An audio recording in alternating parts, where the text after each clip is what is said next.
Hey, how's everybody doing? Welcome back to the shop. Today we're going to take a look at installing this Rife Sensor block from Motion Raceworks on the Cutlass here. Now this thing's really neat. Not only is it going to give me faster and more accurate data for my Holley ECU, but it's also going to simplify wiring a ton. We'll be installing it today and I'll show you how to wire it and plumb it. In a later episode, we'll actually be doing the tuning and all the Holley EFI software stuff to go with this. So let's get through the intro and I'll show you all how to install this in your car. Welcome to the Kiefer's Hot Rod Shop YouTube channel. I'm Nick Kiefer.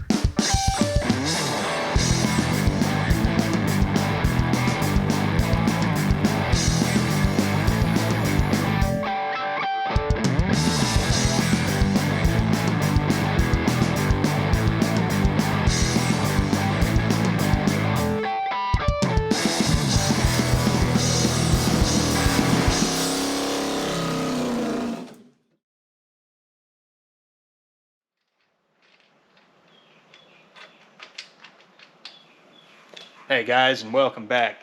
I'm just working on getting everything out of the way to install this Rife sensor block and plumb it into the car. So one of the first things you need to do is decide where you're actually going to mount the block itself. It's a pretty compact piece, but you got to keep in mind that it's got plumbing and wiring going to it and coming from it. So pick a good place that's not in immediate heat or anything like that. And for that, I've got my eye on this flat spot of the firewall right here. So those of you that have seen my other videos on this car know that I'm actually going to use another body, which is parked right over there for this project. But what I'm doing is I'm mocking everything up on this car because this engine's sitting in it right now. And so what I've done is I've put a little bit of tape on the back of this sensor block, and I'm just going to install it temporarily on this firewall where I want to install it in the other car. So I like this spot right here. And with the tape, I'll be able to move this around a little bit. So that's just going to work great for right now. And let's start checking out some more of the installation process, starting with plumbing. All right, so the first thing we're going to need to do to plumb this is actually to put fittings on the items that we're going to use these sensors to measure. So what I mean by that is I'm going to be measuring fuel pressure. So I need a sensor for the line that's going to go to the sensor block. I'm going to be measuring manifold air pressure. So I need a fitting that's going to go on the manifold to hook up to the line that goes to the sensor block. Another thing I'll be using the sensor block to measure is oil pressure. And the block that I'm going to end up using in this car has a fitting in this area by the bell housing, but this block does not. So I will not be able to totally plumb this part of the system today, but we're going to go over everything else, and I'm going to make one end of that hose so that I could hook it up later. Alright, so as far as measuring fuel pressure, I've got a couple of fittings that I need to put together that are going to go on the end of that fuel rail in order for me to plumb that to the Rife block. So I've got these two fittings from Earl's, one being a Dash 8 fuel pressure gauge adapter fitting, and that's this part number here. And I've also got this 1/8 NPT to Dash 3 adapter fitting, this part number here. And what I'm going to be doing is, obviously I'm going to thread this into this piece, and that's going to let my fuel go out of the rail to this fitting that's actually going to be hooked to a hose leading to my fuel pressure regulator. And then this side is where the hose that's going to connect up to that Rife sensor block is going to attach. Alright, so back over here at the car, this is just going to attach to this fitting on the end of the fuel rail like so.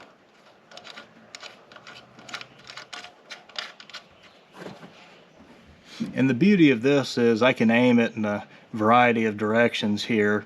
And when I'm happy with the angle, I can just cinch this down and it's good to go.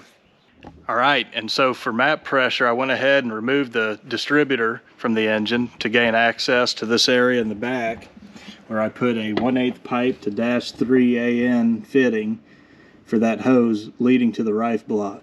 So now it's time to start plumbing this thing up. Now the first part of making all the hoses is going to be to decide how they're routed. So if you look here, I've got all of my hose ends hooked up to the fittings here. And I've been working on how I want to lay all this out. So I've got this fitting here coming out of the intake manifold for the map sensor, just going straight.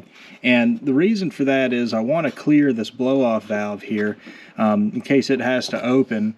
I want to guide that hose around all of that, and it's going to meet up with this 90-degree fitting on the Rife block.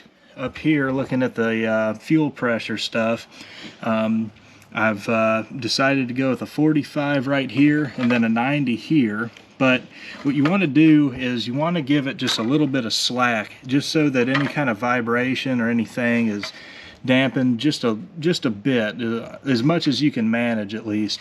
So what I think I'm going to do is actually kind of point these inward towards the engine, and I'm going to route it kind of in an arc going around kind of the perimeter of the valve cover more or less, and that'll also give me access to the rockers and everything, and will help me be able to pull that valve cover off to adjust those rockers. All right, so as for the hose itself, I'm using Earl Speed Flex hose and -3. So this is a PTFE core hose with a stainless braid outer sheath, and it actually uses a special line of fittings. Earl's calls these their speed seal fittings, and as you saw just a second ago, they're available in all sorts of different angles and actually a few sizes, and you might be able to see that brass olive in there. So this actually uses an olive to seal the hose to the fitting. So what I'm going to need to do is I'm actually going to put this onto the hose once I cut it to length, and then this is going to go between that stainless steel sheathing and that PTFE liner. So you can see I'm going to have to fray this stainless outer sheath and actually put that piece around that kind of whitish PTFE hose material. And then I'm going to slide all of that onto this nipple on the actual fitting itself, and thread all of it on, tightening it down until it has about a 1/16 of an inch gap between this nut and the fitting itself. So I'm going to set up to cut some of this hose. A bandsaw or the Earl's hose cutting kind of circular saw tool is really good for this, but I'm actually going to use a cutoff wheel. All right, so I'm going to go ahead and start by cutting the end of this hose off to have a nice clean end, and the first step is going to be actually wrapping that tightly with some tape. I typically like to use electrical tape. I guess you could use like anything like this, maybe even duct tape, but electrical tape's just always worked really great for me. Got a couple wraps around there, maybe actually 3 or 4. Just going to cut that and go ahead and put it in the vise.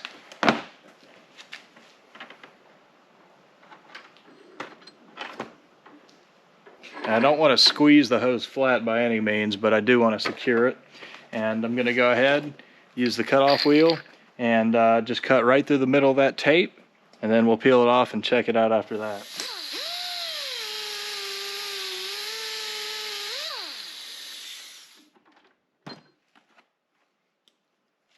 Alright, just going to go ahead and just trim that little bit off. I think it's just tape holding it on anyway. Now what I'm going to want to do next is I want to go ahead and just cut the length I'm going to need to make my hose off of the reel here, just so that I don't have to deal with the rest of the length while I'm installing the fitting. So I'm just going to do that same thing, wrap it with tape after I measure it to length, cut it, trim it, and then we'll work on putting some fittings on this thing.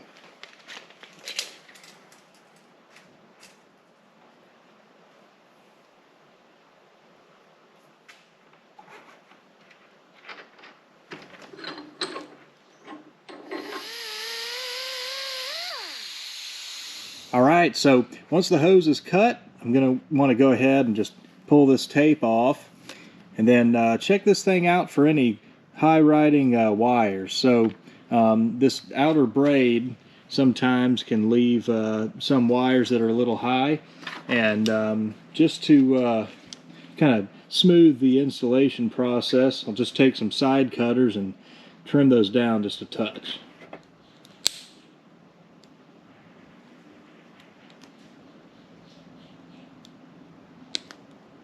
All right, and that's looking pretty good. The next step is going to be to actually slide the nut of the fitting down the hose before we do anything else.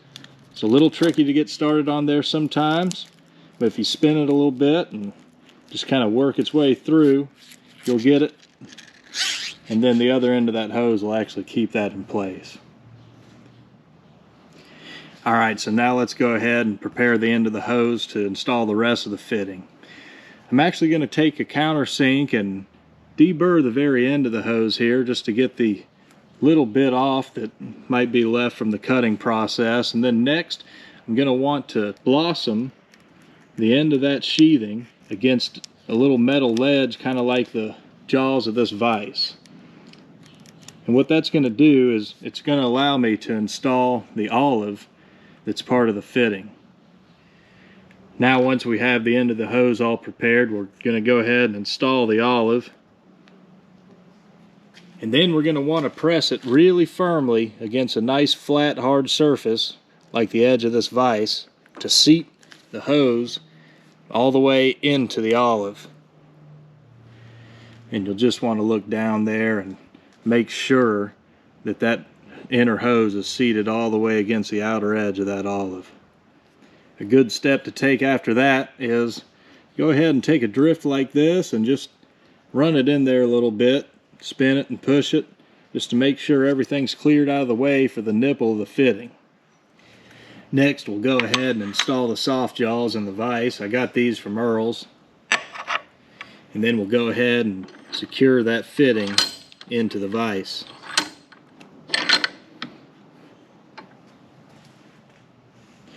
Once we've got the fitting situated in the vise, another Earl's product that I like to use is this assembly lube. We're going to just put it on the threads and nipple of the fitting and go ahead and spread it around by hand. Once we've got the fitting lubricated, go ahead and slide the hose onto the nipple of the fitting with that olive in place. Then we'll slide the tube nut onto the end to start it on the threads. And we're going to want to go ahead and start those threads by hand. Now once they're hand tight, I'm going to go ahead and take a felt tip pen like this Sharpie and make a mark right at the edge of the tube nut so that we can look at this later and make sure the hose hasn't come out of the tube nut more than the allowed amount.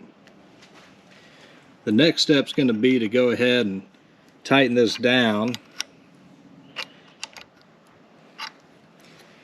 And I'm going to use a gap gauge to make sure that I stop tightening around 60 thousandths of an inch, or a little under a 1/16 of an inch of clearance between the fitting main body and that tube nut.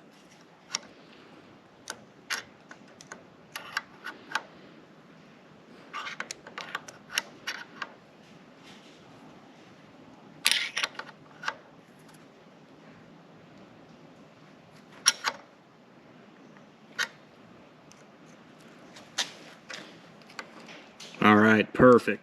This 62,000 shim stack up just barely wedges into there, and that tells me that it's all cinched down perfectly.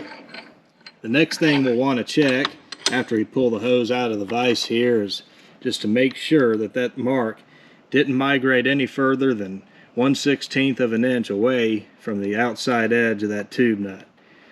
We're looking good, and that's a complete installation of a Speed Seal hose end on Speed Flex hose. Alright, and here's our completed installation of an Earl's Speed Seal hose end on some -3 Earl Speed Flex hose. It's looking real sharp. Alright, so back over here at the car, and just kind of taking a look at how this hose fits, and it looks like it's just the perfect length to lead up to the Rife block here to that 90-degree fitting.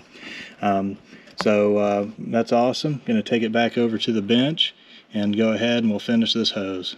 Alright, cool. So back over here at the vise, and I've got the hose, and I'm just going to kind of go about this the same way as the first side. I'm going to go ahead and trim any high riding pieces of wire from the sheath there, and I'll stick the nut on and that olive and go ahead and assemble this hose.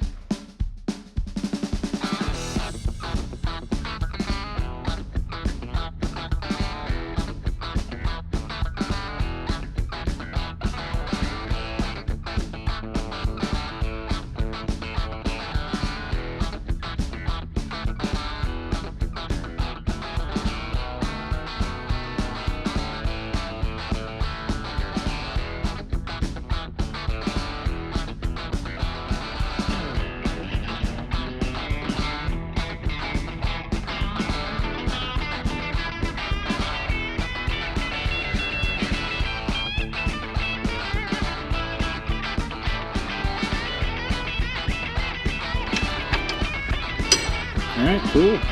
There's a completed line. I got this one down to right around 60 thousandths or so. 62 is real tight in there. Got the flats lined up. Just looks nice, and now it's just going to be time to try this out in the car. Alright, that hose looks great.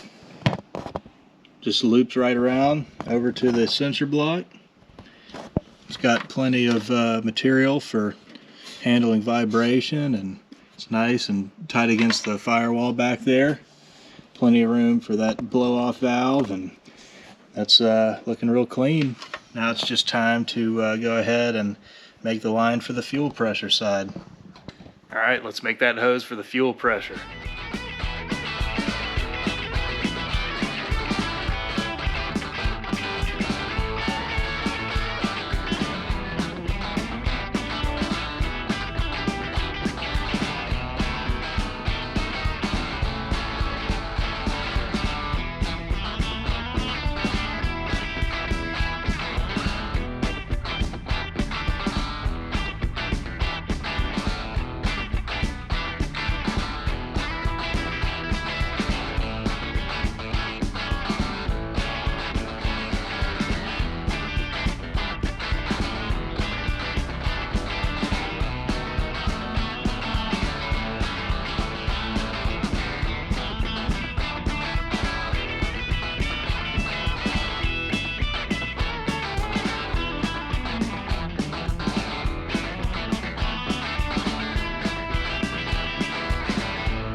Cool, so made the line for the fuel side of the sensor, and that's going to go up to the fuel rail, and I'm just about to go stick it on the car and just make sure it fits. I went ahead and this fitting here is actually one that can be rotated, so that's why I tried it on the car a minute ago and then came back here to adjust it. So let's go over there and check out how it fits. Alright, back over here at the car, and I've got the hoses all mocked up. I even stuck a hose in where the oil pressure sensor is going to be coming from the other block. This one, I only put an end on one end and it just goes straight down. But it's just kind of to make sure everything clears and to visualize what's going on. Got this one led over to that vacuum port or boost port. And obviously this one run to the fitting on the fuel line there, and everything's looking really nice.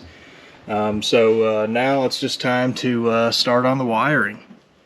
Alright, so now that we've got all the hoses hooked up, it's time to wire this bad boy. So one special thing that I'm going to need is a Deutsch DT series 6-pin connector. And for that, I went over to WireCare.com and ordered one. This is available in gray or black, and I went ahead and got the black just to match everything. But what you can see is it's got 6 cavities for wires there. And while I was over there, I also used their Deutsch connector assembler tool on their website and ordered the pins necessary for terminating the wires going into this, as well as the wedge lock that's going to hold all those pins in. So this all comes together to make a really nice assembly, and we're going to check that out right after we take a look at this.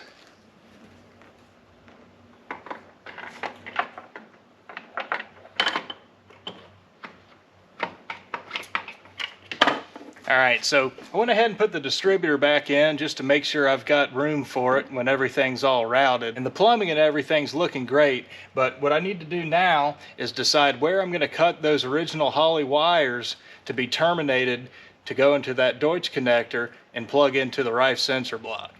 Alright, so here we've got the original Holley harness that I got with my HP computer, and it's got plugs for things like the map sensor and oil pressure sensor, fuel pressure sensor, and even the coolant temperature sensor. And those are all things that the Rife sensor is going to be taken care of from now on. So what I want to do is I've gathered all these wires up, and I'm going to lay them down in there where I want them to run. And I'm actually going to, since these all run together, I'm going to single out one set of wires that I've pulled the protective sheathing off of, and I'm actually going to determine where I want to trim all these wires lengthwise to go into that 6-pin Deutsch connector. So what I'm going to do is decide where I want to cut that wire. I'm going to go ahead and just put a piece of tape on there to denote that location. Alright, so now that I've figured out how I want to route all those wires, I'm going to go ahead and pull the whole harness out of the car and take it over to the bench, and we're going to go ahead and set it up with that Deutsch connector. Alright, so I've got the harness out of the car, and I've got it all laid out on the bench here, and what I've done is I've actually gone ahead and pulled more of the sheathing off and exposed all the wires that are going to run over to the Rife block. So looking at these wires, one thing you might notice is we've got multiple of the same color wire in this set of 11 wires. We've got 3 of these orange wires, and we actually have 4 of these black wires with a white tracer on them. And if you trace that back, you're going to go back here to where they break out of the harness and split into a whole bunch of wires that distribute out through all of this harness. I've actually already been in this harness, so I had to work on this before, and I have a non-insulated butt connector in here with some adhesive lined heat shrink and this color matched orange heat shrink over all of that just to color code it. A bunch of nice stuff I got also from WireCare. But this is the factory Holley harness breakout, and what these are is these are all the sensor grounds, and these are all the sensor 5-volt reference wires. So that's actually how the Rife sensor block simplifies the wiring. You don't need 3 positives and 4 grounds for all these sensors. You just need 1 of each. So I'm going to be able to eliminate all but 1 of each of these going to that 6-pin connector on the Rife sensor. So the first step I'm going to want to take in actually going ahead and modifying this harness is I want to go ahead and identify all these wires. Now Holley's got a nice drawn out wiring diagram for their harnesses. It says what each color wire is and what it does. And that's a really good resource that you're going to want to take advantage of if you're messing with one of these harnesses. But another thing you can do just to double check everything is Holley labels all these things. So like this is the map sensor. This is the coolant temperature sensor. I pulled all the sheathing off, but I left these tags at the end here. And these tags I pulled off a while back, but the gray wire is for oil pressure, and the purple wire is for fuel pressure. And then once again, these orange ones are the 5-volt positive reference, and these black with a white stripe are all the sensor ground wires. A little different than just like a chassis ground, you know, so don't mix that up. So I'm going to go ahead and just catalog and write down what all the colors of wires do. Just to make triple sure I've got track of everything, and then we'll go ahead and cut and start splicing that new connector in. Alright, so I've just quickly jotted down each sensor pigtail plug and what color wires are going to them. They pretty much all have the black and white. 3 of them have the orange 5-volt reference. The coolant temperature sensor only has the brown wire going to it. It doesn't use a 5-volt reference. It's a thermistor, they call it. And then fuel pressure uses a purple wire, oil pressure uses a gray wire, and map sensor uses a red and black wire. So now that I've got that recorded, I'm going to go ahead and cut some wires. Alright, so you're going to want to gather all these wires up make sure they're all routed nicely together. And then I'm going to start with this oil pressure sensor wire that I marked on the car. And I'm just going to go ahead and cut it right there. And so got a pretty good little pigtail here if I need it. And now what I'm going to want to do is this will be the power, or the 5-volt reference and sensor ground I'm going to use. So I don't need to cut any more orange or black wires exactly at this point. What I'm going to want to do is go through and grab like the purple and the brown wires and the red and black stripe or tracer. Once again, just make sure everything's the same length here. And I'll go ahead, line all those up with that one just so they're even, and trim these as well. So now everything's liberated except for the 5-volt reference and grounds, the extra ones. And so what I can do at this point is go ahead and if I needed to use one of these on something else, I could cut them long. But since I'm pulling them out of the harness anyways, I'm going to trace them all back individually and cut them back here for right now. Alright, cool. So I've got all these original pigtails and the extra ground and 5-volt reference wire pulled out of the harness. I'm going to set that aside. Keep all those little buddies together. Hold on to these just to see how everything's wired. Also, connectors come in handy if you need them later, if you need to set something else up or just look back at how all this is wired. And what I'm left with is this group of 6 wires here that I'm going to go ahead and terminate and lead up to the Rife block. This is an awesome opportunity to go ahead and untangle this stuff. For some reason, this harness is almost tied in a knot, so this will give me a great chance to just go ahead and break these out of the harness cleanly so that I can lead over to the Rife block with a nice dedicated loomed set of wires. Alright, so I've gone ahead and pulled those wires out of the harness and kind of given them their own little breakout here, and temporarily taped all this stuff up just to keep it all even. And I say temporarily because we need to do something about this. I can't just leave these kind of hanging there. I'll deal with that properly, but also I've gone ahead, grouped these together, pulled them all together, and just from unweaving them, some of these wires turned out to be at different lengths than they were before and compared to the other wires. Just so that everything is nice and even when I terminate it and connect it to that sensor block, I'm going to go ahead and just get those all even again. So that's looking good. Now it's just time to strip these wires and terminate them with the Deutsch terminals, the pins, and we'll stick them in that connector. Alright, so let's go ahead and strip these wires, and to get the pins fitted on, I'm going to strip them and actually check the depth in the terminal here. And that looks like it could use just a little bit more stripped away. Alright, I'll clean that up.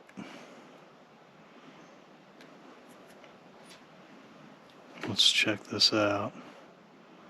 Alright, cool. That's looking good. Just a little bit of wire showing. And then you can maybe see through that little hole, see that copper wire in there. But that's what that little hole's for. So, I'm going to go ahead and strip all these. Make sure they're right, and then we'll get ready to crimp those pins on.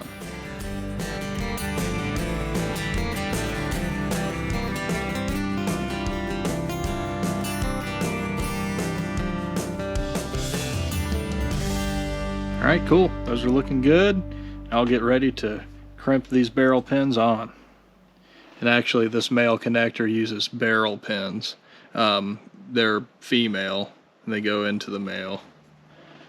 And then the other end would be the opposite way around for the female end.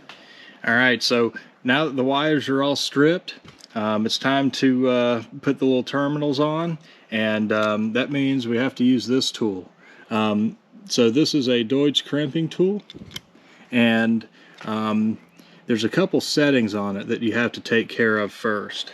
Now, I went ahead and measured this wire with some vernier calipers, and it measured to about 38 thousandths of an inch, the conductor part, which tells me that it's 20 gauge.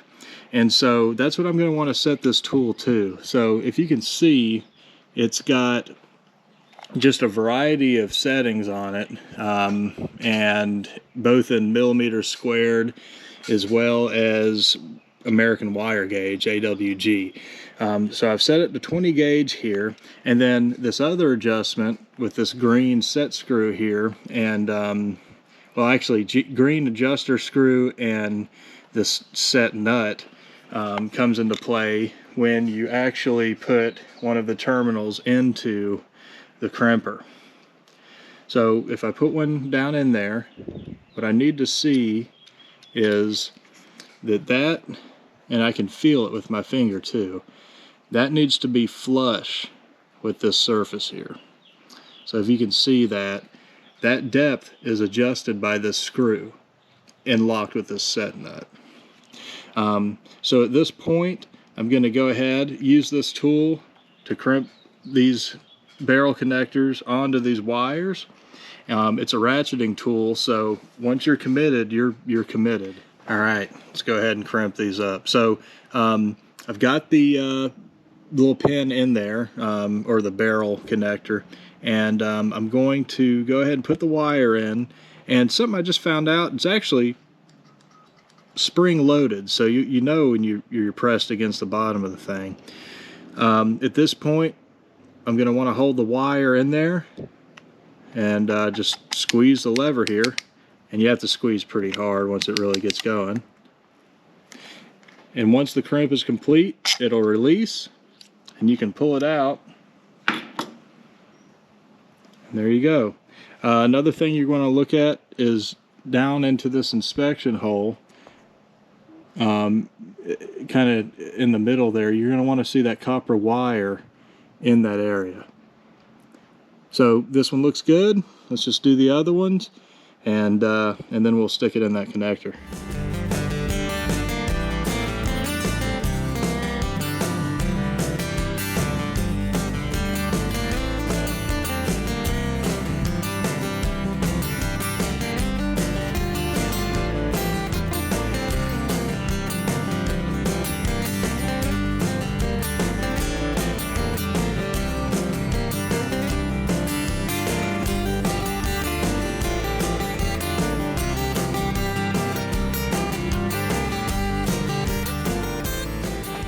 Great, got them all crimped up and they're looking good.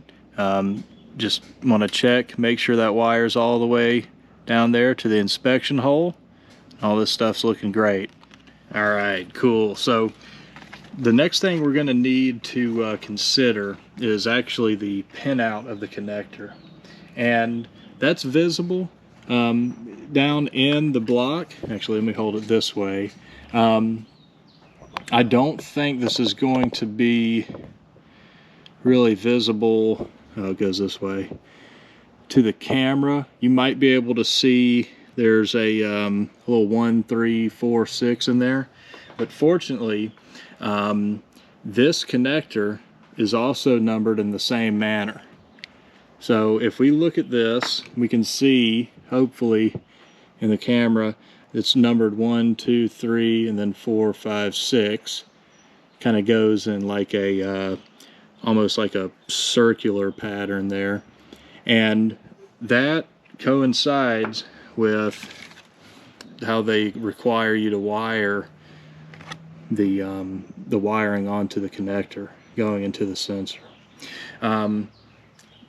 This 5-volt input is going to be the orange wire. The reference ground is that black with a white stripe. And what I'm going to have to do is figure all of these sensors So sensor 1, 2, 3, and 4. If I look on here, the way this works is the closest sensor to the plug is number 1. And then 2, 3, and if you have one on the side here, that's 4. I actually called and talked to the guys at Rife Sensors about this, and they assured me that that is as it is. I also talked to them about a bunch of this stuff. They were really helpful. And if you own any Motion Raceworks products, I highly recommend their customer service. Give them a call during working hours, and they'll help you out. Really helpful and good stuff. So let's go ahead and populate this plug, and then we'll do the wedge lock and all that right after that. All right, so what I've gone ahead and done is I've kind of cataloged what number sensor all of my different kind of values, or what exact sensor they are in terms of number order. And I've also kind of written what color wire is for that sensor. So here again on this little card that comes with the Rife block, sensor 1 is closest to the electrical connector, followed by 2, 3, 4. And so that's why I called them, because this is kind of between 1 and 2, but they said that jack on the side is number 4. So just to clarify. Now what I need to do is correspond these with using this legend. I need to insert these wires into the proper cavity on this connector. Once again, they're wired 1, 2, 3, or numbered 1, 2, 3, 4, 5, 6. All right, and before I start sticking these wires into the connector, I want to show you this nice little boot that I also got from WireCare. This fits onto this connector and gives a little stress relief, and also, you know, keeps dust and dirt and stuff out of the connector. It's solid in the back, so you have to cut your hole. But it's a nice little thing that I want to try on here. Fits nicely, and then it's going to butt up against this when fully installed, and just kind of dress everything up. So I'm going to go ahead, cut a hole in the back of this, and I'm just going to want to go ahead and poke these through before I start to put them onto the connector, or into the connector. Another thing is, if you're using non-split loom, so like a solid loom, you'll want to go ahead and just put it on at this time. Any other accessories or anything like that, shrink wrap, whatever, you'll obviously want to do at this time. But if you forget, as long as you have a de-pinning tool, you can pop these right back out of the connector and go ahead and retrofit that. So I'm going to get this on there, and then we'll proceed with installing this. All right.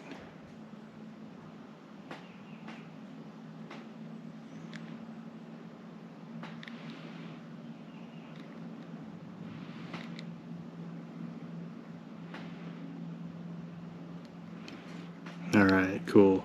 Go ahead and run these through there. I'm going to be using split loom, so I can put that on after.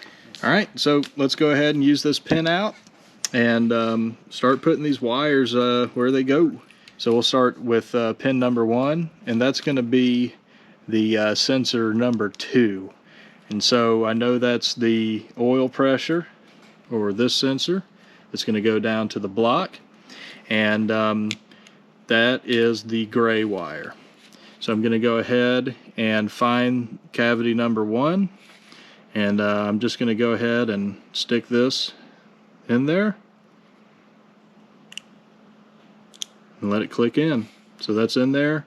Now we're just going to go ahead and continue with the rest of the wires. One thing I do want to do is just kind of, as much as I can, I kind of want to untangle this stuff. Some people actually like to braid these wires for signal reasons. If I was a little more expert in this, I would know what I'm doing in that respect.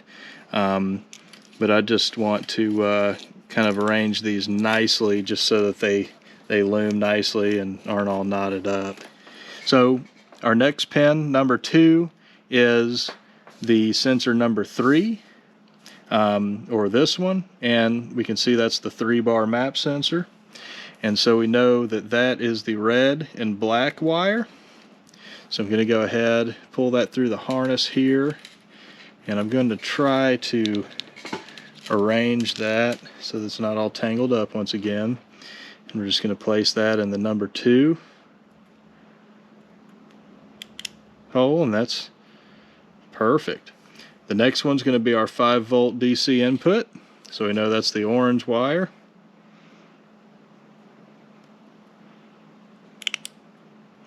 Now number 4 doesn't go back to the top, it starts here, kind of goes in a circle like I mentioned earlier, and that's going to be our sensor number 1. So we know that's fuel pressure, and I've also written that down here. We also know that that's the purple wire, so let me kind of untangle that as well so that it plugs in nicely to pin number 4.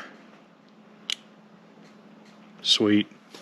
Carrying on, we're actually going to go to sensor number 4, which we know is our coolant temperature sensor, and that's going to be the brown wire. So we're looking good there. Let's bring that through.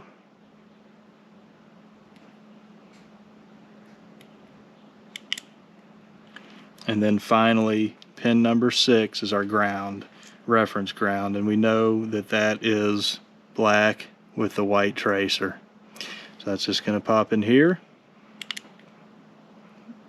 Make sure those are all stuck in there nicely. We're looking great.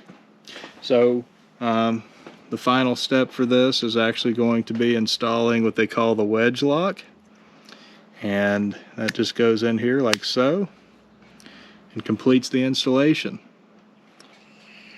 Now we can accessorize with this protective boot here, and that's looking really great. You can also make sure it plugs into the sensor block, and I'll actually pull the boot out of the way just to demonstrate that that fits in there nicely. Pins all seem happy. I can put that back up here, and that looks really clean. Alright, so I've got this length of loom here that I actually pulled off of one of the Holley sensor wire clusters that came in the stock harness, and I'm going to try to see if I can actually get this pulled through my little boot here. So what I'm going to do is actually tape up the end. Alright, nice. Cool, and let's flip that. And I'm going to try to poke it through this boot here. Yeah, there we go. And so this way I can go ahead and install this loom.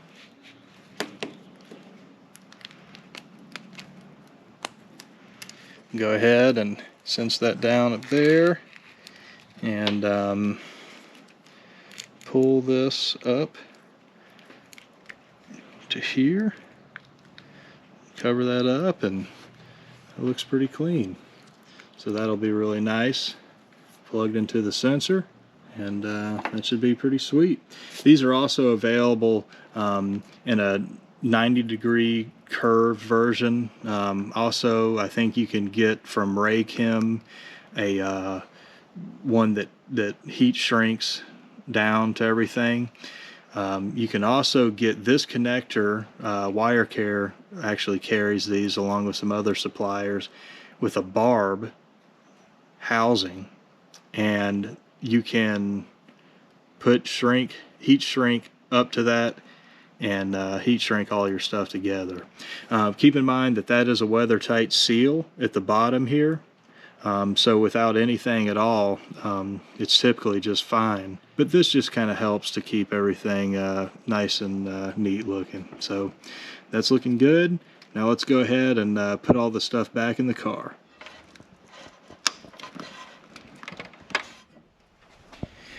All right, great. So mocked everything back up in the car, taped the sensor block back in, and ran the harness back through it. And as you can see, I just hooked everything up and it's looking great. Now that everything's back in the car, there's one final thing that I'm going to need to hook up, and that is the coolant temperature sensor and the wire that leads to it from the Rife block. We'll also be adapting that down with this Earl's fitting. All right, so let's go ahead and screw the adapter into the intake manifold. Now I'm just mocking this up for now. For final installation, I'm going to want to use a thread sealant on that. Then we'll screw the sensor in next.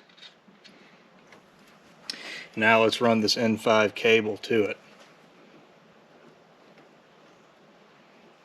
Let's go ahead and hook the cable up to the sensor. And once that wire's in place, you just screw it down like so. And I'll route this wire along with the other ones. And adding a couple of zip ties completes a nice clean installation.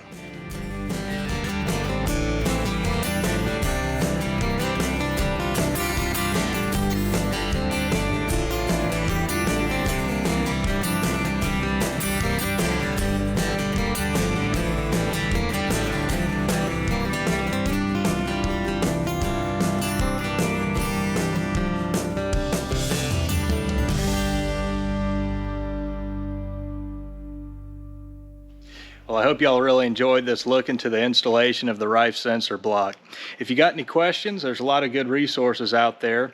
Wiring stuff, Devin Vanderhoof really knows what he's doing, so you can find him here on YouTube. Motion Raceworks has a lot of really great videos as well. You should check them out. And if you've got any questions for me, go ahead and put them in the comments. I love to see your comments. Also love to see the views and likes and even subscriptions. Love those. If you got any questions, just let me know. And got plenty more stuff to do, a lot of build videos and stuff coming up for this. I'm going to try to post stuff at least weekly, but it's hard to really keep on an exact schedule. Regardless, hope you all tune in for the next episode, and take care, and thanks for watching, and we'll see you next time.